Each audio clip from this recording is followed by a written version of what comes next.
Well, in case you didn't know, there's some new superheroes in town at Image Comics. It's actually pretty exciting because if you're a fan of Radiant Black, there's another hero that's a part of that universe now called Rogue Sun. You might have read that in Supermassive recently. And, when it's something that awesome, you know that this guy's got to be involved with it, right? It's Ryan Parrott. Ryan, what's up, man? Good to have you back. It's good to be back, man. Thank you. So when I first saw Rogue Sun in Supermassive, which is, you worked with Kyle Higgins Mhm. on that. It was just the character just pops right out, and it just seemed to fit so well. So you and Kyle worked together before. So take us behind the scenes a little bit. How did this all come about? Well, yeah, like you said, Kyle and I've known Kyle since college, before we either one of us worked in comic books. And so we've been talking about doing stuff together for a really long time. And we got a chance to do a little bit of that with the Power Rangers with Shadow Grid. But then once he left, once he'd done Shadow Grid, he was like, there's no other stories left for me to tell. I can't do anything bigger. So he went off and was like, I'm gonna do my own version of the Power Rangers, sort of basically his own Power Ranger Sentai world at Image. And so as we were like hanging out and being friends about that, stuff, I went to a football game and he was like, I'm having a great time doing this book. Like, it's a really fun. He's like, you should do an Image superhero book. And I talked about doing a superhero book for a while, but then it was like this weird moment of like, wait, I could do it at Image. Cause like I was 13 when Image came out and I bought every single book. And I was like, wait, that would be like a little, that's just like, I don't know if I can do that. But he was like, it'll be great. Let's do that. So I was like, well, okay. So I pitched him an idea that I had and he was like, let's do that. And so that's sort of how it just started. It was just us hanging out at a football game. And then when we started figuring out like, okay, if you're gonna, it's obviously there's thousands of options out there. So it's like, if you're going to create a new superhero, how do you do it in a way that will actually make some noise or actually cut through some of the fog a little bit? And so he's like, well, we should do it like a big crossover event. Like, we were thinking about how like when I was a kid, I would read like, if I read Batman and Swamp Thing wandered in, I'd be like, who's this guy? And that's how I'd learn about other heroes. So we're like, well, let's do the same thing. We'll do a big crossover with you and me and our friend's book, Matt Groom's book, Inferno Go Red. And we'll just come out of there. And then if people like that, we can just sort of, you can segue right into your book. So it just seemed like a natural fit, kind of going back to like the old school way of doing stuff. I think it was just, and also the fact that it's the 30th anniversary of Image, they seemed really gung-ho to sort of go back to their roots a little bit.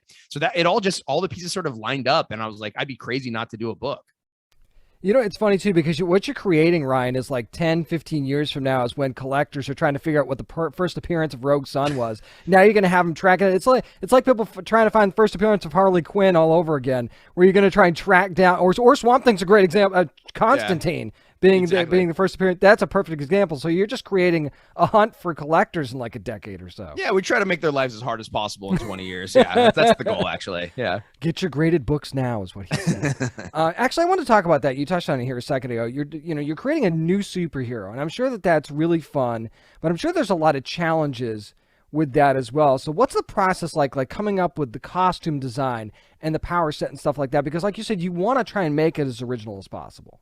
Yeah, I mean, it has, I've been lucky enough to work on a lot of licensed properties, and the nice thing about those is those are already taken care of. Like the Power Rangers are already assembled. I just had to, put some boards in their mouth. So like that's the easy stuff. But you learn a little bit as you go through, when you start creating new characters in that world, and you're like, okay, the process of, sending over description to an artist and they bring it all back. But I think creating a new hero, I got really lucky. Kyle before we started, I was like, I got to find the right artist or this isn't going to work. And he's like, I got a guy.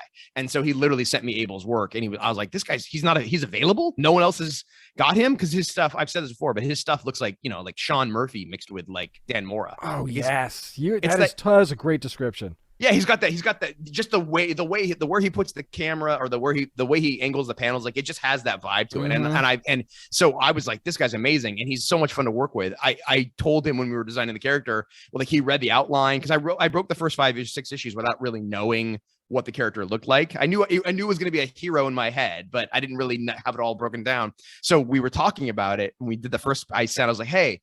He's like, what is it? What's Rogue Sun look like? I'm like, I don't know. I think maybe he's like a knight that's on fire. And he was like, I got you. And so he sent me one drawing of a knight he showed me that drawing of that design. And that's it. We didn't change it. I think I was like, can we turn the fire up a little bit? And because I was like, let's give it like a Ghost Rider feel where it comes out of that stuff. Like, and so that was it. And that was the design. And that has never happened to me before. I doubt it will ever happen to me again. That we'll be able to do it in one thing. That's crazy, man. Did you see that? And you're like, that's the one. That's it. That was it. It was like, oh, Wow. it was better than anything in my head. Because I think one of the hardest things to do when you're creating a new hero is to find a look that feels, and I don't want to, I'm not trying to, this sounds like I'm being conceited about it, but like that feels like it's been around for a really long time, that Mhm. feels different and new and has its own sort of style to it. And I think what I like so much about Rogue Sun is you look at it, you're like, I feel like that superhero has been around for a little while. And I love the fire. Like one of the fun things about, when you do an original book is you get to do all these variants for each issue. Like you're like, oh, let's do some variant covers. You get to call all your friends, your artists, people you've never talked to. Like Brett Booth, I grew up loving his work. And I just like, Kyle knew him when they worked on Nightwing. And I was like, hey, he wouldn't be available to do a cover, would he? And he was like, let me see. And he called him and I sent him the design. He's like, oh, I like this cover. Like, I like this design. Yeah, I'll do one. And I was like, you gotta be kidding me.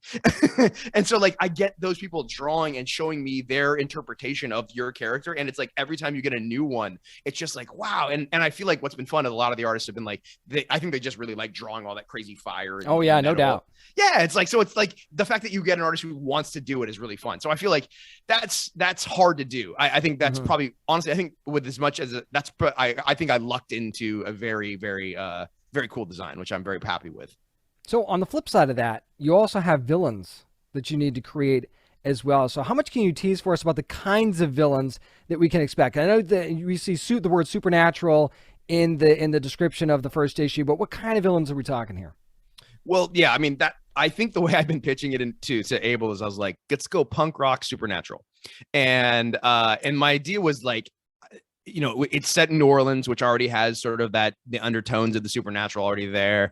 And I liked the idea of a knight that was, he feels like he matches the idea. Like you could see that guy fighting werewolves and vampires and zombies. You can see that style of stuff. I thought it would be weird if he was fighting somebody who was like dressed in an American flag. That doesn't seem like that works really well. So I wanted to make sure that the villain and the hero sort of mixed together. And so I liked the idea. And so what I've been trying to do is find sort of subversive ways, not, new versions of sort of the existing tropes. Like in the second issue, we have a character named Billy Bloodmoon, who is half vampire, half werewolf, and he's. I'm so glad you picked that one.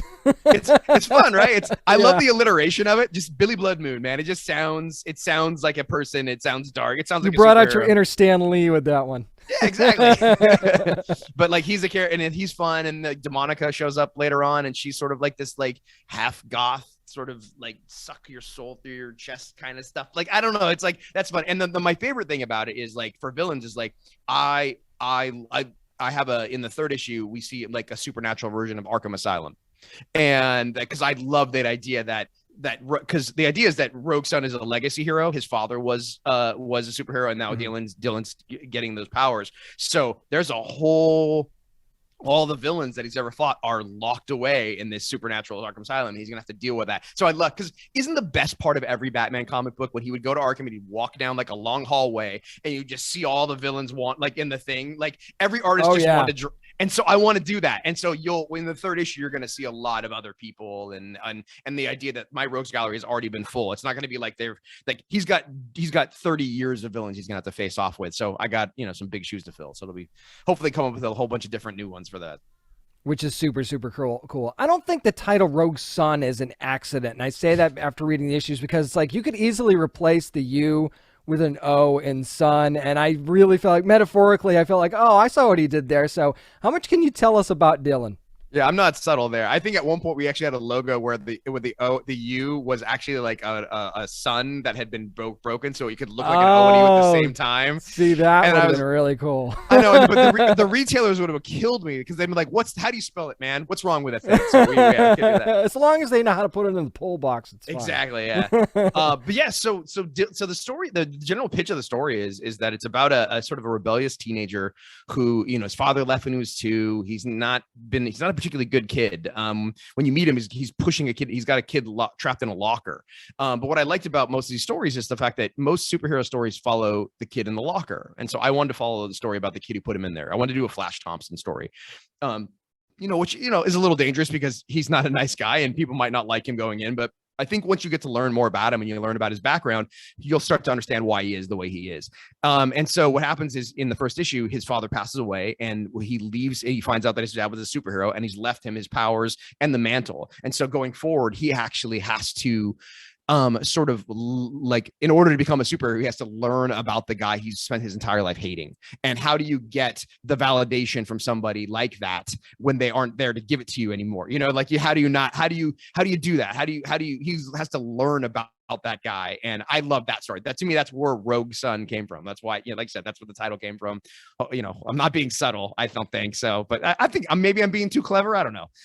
I picked up on it pretty quickly. So I think that, I think it's interesting. As a matter of fact, the family dynamic in this, in the first, early on anyway, I don't want to spoil anything, but family dynamic's very interesting that's at play here. Now, how much is that dynamic going to be a factor in future issues? Because I feel like at least early on, it's going to be.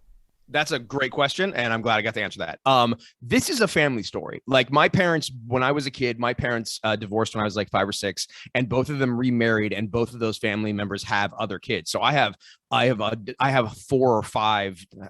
I have a lot of stepbrothers and sisters, and when you would go back and forth, there's a lot that changes the power dynamic. And so what I really liked about this story was you get to see Dylan dealing with not only the loss of his dad, but also he has this other family of a stepmother and 2 half brother and sisters that he has to deal with, and who were not given the power that were raised by his dad and loved his father very much, but for some reason his father did not give them the superpower, the powers. And how do they feel about that? And why? And does he how much? And so he has to sort of manage those people, their expectations. And that's been really that's the fun stuff of this whole thing is like, I don't want to say this without it might give but like a really super dysfunctional Bat family is definitely the vibe that I'm going for. Then you nailed it. There's no question about that. Talking to Ryan Parrott, who's the creator and writer of Rogue Son from Image Comics, which we'll see in early March, coming up here pretty soon for issue 1.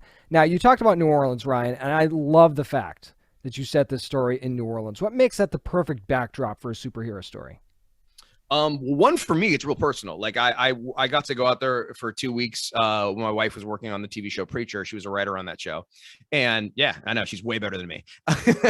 And so I got to go out there for 2 weeks while she was doing hers in season 2, and I just hung out and got to wander the city and wrote from there, and I just fell in love with it because I think there's no city that looks like it. You see a building in New Orleans, you know it's in New Orleans. It's like Gothic architecture, and it's such a cool thing because you got this vibrant sort of like tourist area in the middle, and then as you move farther out, there's just so much history, there's so much everything. It's got this sort of like, there's like a lot of supernatural subtones. You've got the ghost tours all around the town and all this, like, and it's got so much, 200-300 years of history. And then you've got sort of the voodoo element that's already there a little bit. And I think the coolest thing for me, it's something that I got to keep trying to tell Abel, we don't have to do it in every issue, but I keep doing it, is because it's below sea level, you have all of those above ground graves that are just so much fun to draw. So I feel like that stuff's really great. And then, so that I thought there was that. And then the fact that I proposed to my wife there seemed like a good idea. So we can just keep using the excuse to go back to New Orleans for research. So what you're saying is when this gets adapted, you have to shoot it in New Orleans. You have to. You couldn't not do that. You can't. Yeah. At this point, you're pretty much stuck with that, and that's not a bad And it would thing. be New Orleans for New Orleans, as opposed to New Orleans pretending to be Chicago or New York or whatever, that stuff. Yeah. Exactly. So we know that Dylan was not the first Rogue Son. You mentioned that a couple of minutes ago. Are we going to get to learn a little bit more about Marcus as well in these future issues too? Yes, Marcus will play who Marcus was and how Marcus feels about everything, what kind of person he was. We'll learn about him as Dylan learns about him.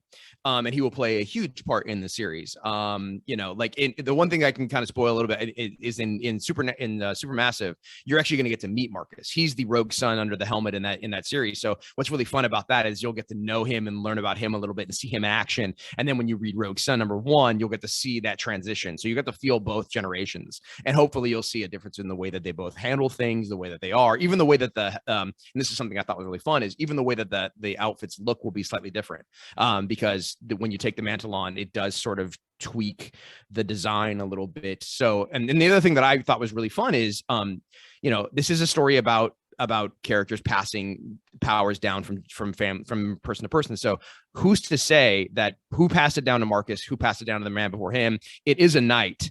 has that thing been around for 200 years? Have there been 50 of these things? Like, I really like that. I'm a huge fan of Matt Fraction's Iron Fist run, and I love that. I love legacy heroes, and I wanted to make my own. And so, what's really fun about giving this sort of this knight element is that literally I could do a story in the 1700s, and we probably will at some point. That'd be really cool. So I like the idea of a superhero thing that has all this baked in history that I can unpack as the series goes. Man, did you literally answer my next question? That was great. I'm sorry. You literally just, I don't even know. I don't even need to ask it anymore because you served it up to me on a silver platter. I just love the fact that you fought the urge to say pass the torch for Rogue Sun. So that was somebody had to say it. And no, I mean, how did I miss that? I'm going to steal that. Well, how can I not say pass the torch? Somebody had to say it, and now it's out there. Well played. So are there any plans though? Because I'm sure there's a fine line here because you've got Radiant Black, you've got Infernal Girl as well. Are there any plans for more crossovers in the future? Could we see maybe a bit of a Justice League vibe or maybe a World's Finest vibe in runs maybe in the future? I mean, I think if we'll find out if I get past 6 issues. Like if people like Rogue Sun and I get to do this for a little while, I wouldn't put anything. I would say everything's up for grabs. And I also feel like that's the nice thing about what Matt and Kyle and I have been doing with Supermassive is that because we're already friends, like we just text each other and call each other already. And so we're all doing our own books. We're all telling our own stories. But like the other day I was working on a page and I was like, hey man, can I use this thing from your book? And he's like, absolutely. And he's like, oh, I've got this coming up in issue, like you could try that too. And I was like, great. So we just do that. There's a back and forth in the stuff. There's no boss, but we all just work at each other. So whenever we need something, we ask each other. So I think one thing that's really fun is the idea is I think we want to lean into this shared universe as much as possible. I think we've learned very quickly that that's a lot of what fans love. They like that. They like the idea that their characters, those heroes know each other, that they are connected with one each other. The more I think we can feel like a solid world where everybody is that all the, like each book of ours, the way we've been talking about it is like we have the massive verse, as we call it, but all of our characters embody are sort of located in one little corner. But those corners, hopefully, as we go longer, those corners will mesh a little bit more. They'll smooth over. I mean, I would love to do, if Supermassive does well, I would love to do one down the road again. That would be really cool. I also like the idea of just like, hey, can I have Radiant Black show up for a panel in my book? And it's just because, my guy's near Chicago. That would happen. Like we can do that. That's the nice thing about us being buddies is that we can actually pull that stuff off. So hopefully going forward, we'll do a lot more of that. Well, definitely fingers crossed for that. Ryan, before I let you go, what are your hopes for the future of Rogue Sun? Why do you think this character just has that ability to really grab fans and draw them in? I hope, I mean, it's very personal to me. Like I think one of the things that I learned writing Power Rangers for the last 3 or 4 years is that, you've got to find a story that you actually care about and hopefully have a point of view on that you think is good. Like anybody can write a story that's about how teamwork is good, like that's not a hard theme to deal with. But I think, if you can find a personal story that is about what's it like to have to work, what's it like to try and walk into the footsteps of your dad, who everybody thinks is a hero, but you think is a son of a bitch. Like, what's that like? That's an interesting story to me. And so I think that I'm trying to find, I spent 3 years learning the rules of storytelling. And now my goal hopefully is to break them a little bit. And I think everybody has so many options when it comes to reading superhero books out there. I think I owe it to them to go, hey, if I'm expecting you to come and jump on with a new character and a new journey, I owe you taking risks. I owe you flipping stuff on its head. If I just give you an ABCD storytelling, you're going to get, I shouldn't expect you to stay around. So I think what's cool for me is it's challenging me, hopefully to take some big swings and to say stuff that hopefully will matter. And so like, that would be the goal for me, hopefully is use Rogue Sun to not only, be able to tell stories that I've always wanted to, but also find the stories that I didn't know I wanted to tell. So for me, it's a little bit of that. And hopefully it would just be really wonderful to be able to do, I think I love comics. I'm just like everybody else. I read comics. I love comics. And I think the idea that I could put a brick in the wall of superheroes that would last, that maybe would be around for 30 years and maybe someone else could want to write with down the line, that would be really amazing. I think that's all we really want to do, right? It's like, you want to pass something on to the next generation. And I got so much from the founders of Image. I've said this before, and I thought it was really fun. It's like, in the same way that Dylan wants his father's like love and admiration and approval, I desperately want the approval of the founders of Image. I want them. I'd be amazing if Eric and Todd and Jim and all those guys read Rogue Sun and were like, "Oh yeah, that's really good." I'm like, "Yes, I did it." Future pull quotes coming, boys and girls. Just be ready for that on that back cover, on the inside cover. Yeah, because it's coming. But it also, he talked about the bricks. Well, the first brick is super massive. If you haven't picked that up, make sure you get that at your local comic book shop or your favorite digital retailer. And that's going to be in late February. But then in early March, a week or so later, Rogue Sun #1 going to be available from Image Comics. And we're thinking March 2nd. If that changes, we'll go ahead and keep you updated on that from Image Comics. Again, at your local comic book shop or your digital retailer. Make sure you're following him on social media as well, at Ryan Parrott. He'll have all kinds of great updates for you. I'm sure he teases art on there too, because he does that all the time for his other books as well. But just so much great stuff to look forward to. You're really going to love this character. I have a feeling. It's Rogue Sun and Ryan Parrott. Thank you so much, man, for taking the time. I appreciate it. Thank you, man.